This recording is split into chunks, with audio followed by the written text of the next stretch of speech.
Assalamualaikum warahmatullahi wabarakatuh. Perkenalkan, nama saya Muhammad Fajar Lazuari dari kelas 11 MIPA 2. Kali ini saya ingin menjelaskan tentang Perang Diponegoro yang terjadi pada tahun 1825 sampai tahun 1830.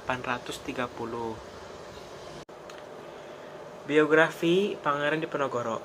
Pangeran Diponegoro lahir di Yogyakarta pada tanggal 11 November 1785. Ia meninggal di Sulawesi Selatan pada tanggal 8 Januari 1855. Pangeran Diponegoro atau juga sering dieja dengan Diponegoro adalah putra sulung Hamengkubuwono III, seorang raja Mataram di Yogyakarta dengan seorang selir bernama R.A. Mangkarawati. Pangeran Diponegoro bernama kecil Raden Mas Antawirya. Pangeran Diponegoro terkenal dengan pemimpin Perang Diponegoro atau Perang Jawa atau Perang Sabil yang terjadi pada tahun 1825 sampai 1830. Perang tersebut tercatat sebagai perang dengan korban yang paling besar dalam sejarah Indonesia yang pernah ada. Nah, sebab umum terjadinya Perang Diponegoro yang pertama itu karena daerah kekuasaan Mataram dipersempit dan para raja tetap di bumi kehilangan kedaulatannya. Yang kedua, Belanda turut campur tangan urusan internal kesultanan seperti pengangkatan raja dan patih. Nah, Belanda ini dibawa pimpinan dari Jenderal Hendrik Marcus de Kock. Yang ketiga, kekecewaan para ulama karena budaya Belanda tidak sesuai dengan ajaran Islam. Yang keempat itu kekacauan bangsawan karena Belanda tidak mau mengikuti adat istiadat atau keraton.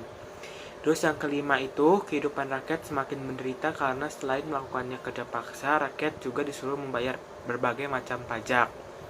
Terus yang terakhir itu, pemasangan patok oleh Belanda untuk pembangunan jalan yang melewati makam tanah leluhur Pangeran Diponegoro di Tegalrejo tanpa izin sehingga dianggap sebagai penghinaan terhadap Pangeran Diponegoro. Awal mula terjadinya Perang Diponegoro. Pada pertengahan bulan Mei 1825, Smithsonian memutuskan untuk memperbaiki jalan-jalan kecil di sekitar Yogyakarta. Namun, pembangunan jalan yang awalnya dari Yogyakarta ke Magelang melewati Muntilan dibelokkan melewati pagar sebelah timur Tegalrejo.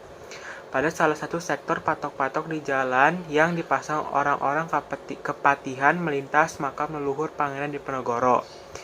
Pati dan Nurejo tidak memberitahu keputusan Smithsonian sehingga Diponegoro baru mengetahui setelah patok-patoknya dipasang. Perseteruan terjadi antara para petani penggarap lahan dan anak buah Pati dan Nurejo sehingga memuncak pada bulan Juli. Patok-patok yang telah dicabut kembali dipasang sehingga Pangeran Diponegoro menyuruh mengganti patok-patok dengan tombak sebagai pernyataan perang. Pada hari Rabu, tanggal 20 Juli 1825, pihak istana mengutus dua bupatok keraton senior yang memimpin pasukan Jawa Belanda untuk menangkap Pangeran Diponegoro dan Mangkubumi di Tegalrejo sebelum perang pecah. Meskipun kediaman Diponegoro jatuh dan dibakar, Pangeran dan sebagian besar pengikutnya berhasil lolos karena lebih mengenal di medan Tegalrejo. Pangeran Diponegoro beserta keluarga dan pasukannya bergerak ke barat hingga desa Dekso di Kabupaten Kapurjo dan meneruskan ke arah selatan hingga keesokan harinya tiba di Gua Selarong yang terletak 5 km arah barat dari kota Bantul. Pangeran Diponegoro kemudian menjadikan Gua Selarong, sebuah gua yang terletak di dusun Keloran-Kelor, Gua Sari, Panjang Bantul, sebagai basisnya. Pangeran menempati gua sebelah barat yang disebut Gua Kakung, yang juga menjadi tempat pertapaannya, sedangkan Raden Ayu Retnangningsih, selir yang paling setia menemani pangeran setelah dua istrinya wafat, dan pengiringnya menempati Gua Putih di sebelah timur. Penyerangan di Tegalrejo memulai perang Diponegoro yang berlangsung selama 5 tahun. Diponegoro memimpin masyarakat Jawa dari kalangan petani hingga golongan priai yang menyumbangkan uang dan barang-barang berharga lainnya sebagai dana perang. Dengan semangat, sendumbuk batuk sayari bumi ditor tekan pati, sejari pala sejengkal tanah dibelah sampai mati, sebanyak 15 dari 19 pangeran bergabung dengan Diponegoro. Bahkan Diponegoro juga berhasil memobilisasi para bandit profesional yang sebelumnya ditakuti oleh penduduk pendesaan. Meskipun hal ini menjadi kontroversi tersendiri, perjuangan Diponegoro dibantu Kiai Mojo yang juga menjadi pemimpin spiritual pemberontakan. Dalam Perang Jawa ini, Pangeran Diponegoro juga berkoordinasi dengan ISKS Pakubuwono VI serta Raden Tumenggung Priurodidoyo Bupati Gagatan. Pertempuran awal di Penogoro.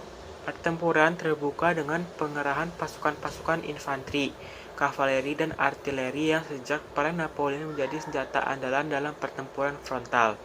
Di kedua belah pihak berlangsung dengan sengit. Front pertempuran terjadi di puluhan kota dan di desa seluruh Jawa. Pertempuran berlangsung sedemikian sengitnya sehingga bila suatu wilayah dapat dikuasai pasukan Belanda pada siang hari, maka malam harinya wilayah itu sudah direbut kembali oleh pasukan pribumi. Begitu pula sebaliknya. Jalur-jalur logistik dibangun dari suatu wilayah ke wilayah lain untuk menyokong keperluan perang. Berpuluh-puluh kilang mesin dibangun di hutan-hutan dan di dasar jurang. Produksi mesin dan peluru berlangsung terus sementara peperangan sedang berkecamuk. Para teliti, sandi, dan kurir bekerja keras mencari dan menyampaikan informasi yang diperlukan untuk menyusun strategi perang. Informasi mengenai kekuatan musuh, jarak tempuh dan waktu, kondisi medan, curah hujan menjadi berita utama karena taktik dan strategi yang jitu hanya dapat dibangun melalui penguasaan informasi. Serangan-serangan besar rakyat pribumi selalu dilaksanakan pada bulan-bulan penghujan. Para senopati menyadari sekali untuk bekerjasama dengan alam sebagai senjata yang tak terkalahkan.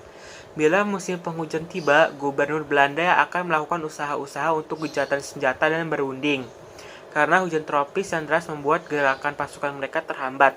Penyakit malaria, disentri, dan sebagainya merupakan musuh yang tak tampak. Melemahkan moral dan kondisi fisik bahkan merenggut nyawa pasukan mereka. Ketika gencatan senjata terjadi, Belanda akan mengonsolidasikan pasukan dan menyebarkan mata-mata dan provokator mereka bergerak di desa dan kota, menghasut, memecah belah, dan bahkan menekan anggota keluarga para pangeran dan pemimpin perjuangan rakyat yang berjuang di bawah komando Pangeran Diponegoro. Namun, pejuang pribumi tersebut tidak gentar dan tetap berjuang melawan Belanda. Pada tahun 1827, Belanda melakukan penyerangan terhadap Diponegoro dengan menggunakan sistem benteng sehingga pasukan Diponegoro terjepit. Pada tahun 1829, Kiai Mojo, pemimpin spiritual pemberontakan, ditangkap. Menyusul kemudian Pangeran Mangkubumi dan Panglima utamanya Ali Basa Sentot Priwa Dirjo menyerah kepada Belanda. Akhirnya, pada tanggal 28 Maret 1830, Jenderal de Kock berhasil menjepit pasukan Diponegoro di Magelang.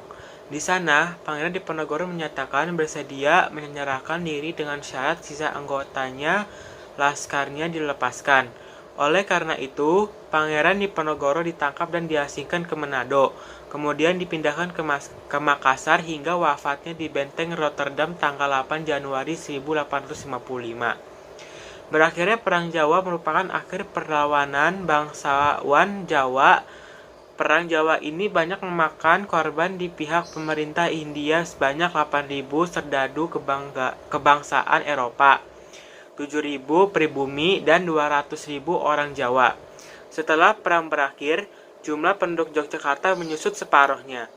Karena bagi sebagian orang keraton Yogyakarta Diponegoro dianggap pemberontak. Konon keturunan Diponegoro tidak diperbolehkan lagi masuk ke keraton hingga Sri Sultan Hamengkubuwono IX memberi amnesti bagi keturunan Diponegoro dengan mempertimbangkan semangat kebangsaan yang dipunyai Diponegoro kala itu. Kini anak cucu Diponegoro dapat bebas masuk keraton, terutama untuk pengurus silsilah bagi mereka, tanpa rasa takut akan Pangeran Diponegoro akhirnya wafat di Benteng Rotterdam, Makassar di tanggal 8 Januari 1855. Karena kegemilangannya dan kegencaran dalam perang serta perolehan beberapa kemenangan, Pangeran Diponegoro diberi gelar Sultan Abdul Hamid Cokro Amirul Mukminin Sayyidin Panotogomo Khalifatullah Tanah Jowo. Jadi pertempuran terjadi itu di Perang Diponegoro itu ada pertempuran Diponegoro Magelang, pertempuran di Peluntaraan, sama Perang Mataram Baru setelah Perang Diponegoro pada tahun 1830. Itu petanya. Ada Semarang, Surakarta, Yogyakarta. Nah, apa sih dampak yang terjadi akibat Perang Diponegoro itu? Yang pertama itu dampak dari Perang Diponegoro terhadap Belanda itu, yang pertama ada kas Belanda terkuras karena membiayai perang. Yang kedua, kekuasaan Belanda di Jawa semakin berkurang. Terus dampak dari perang Diponegoro terhadap Indonesia itu yang pertama, perang ini menewaskan 200.000 rakyat Indonesia. Perang dirasakan di seluruh Nusantara. Semakin parahnya perekonomian Indonesia dan hasil tanam paksa digunakan untuk membiayai pihak militer Belanda.